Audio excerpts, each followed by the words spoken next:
Hi everyone, especially to my future employer. How are you? Have a good day. Let me introduce myself. My name is Jeline Bon, 35 of age, single mom of two sons, ages 13 years old and 8 years old. I'm college level undergraduate. I have tested certificate as housekeeping and caregiving. Uh, Before, I work as all-around nanny in Philippines for 3 years and 2 years and 1 month in Qatar. In Philippines, way back 2008 to 2010, I've served in 5 members of the family, the couple, the 2 adult sons, and their 8-year-old daughter. My main duties and responsibilities are taking care of their 8-year-old daughter. I am the one who give food, prepare her needs, send her in school, teach and help her in her school homework, and also I play with her. When she was in school, I do household chores like cleaning the house, laundering and ironing the clothes, cooking and marketing. And from 2010 to 2023, I also work in different food factory, but I decided to work abroad.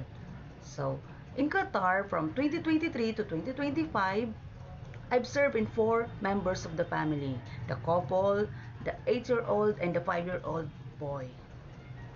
My main duties and responsibilities are taking care of their sons, giving food, mm, showering and changing her clothes and diaper, bringing them nap, and playing with them.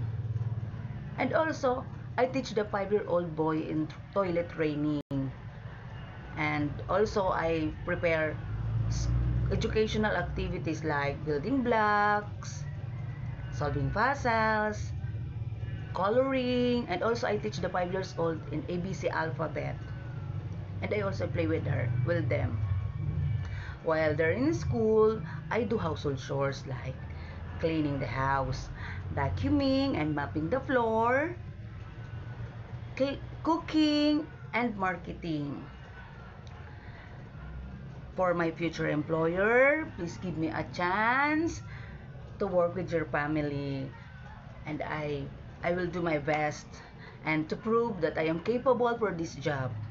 And I promise I will do my best to fulfill my duties and responsibilities. And I will treat you as my family also.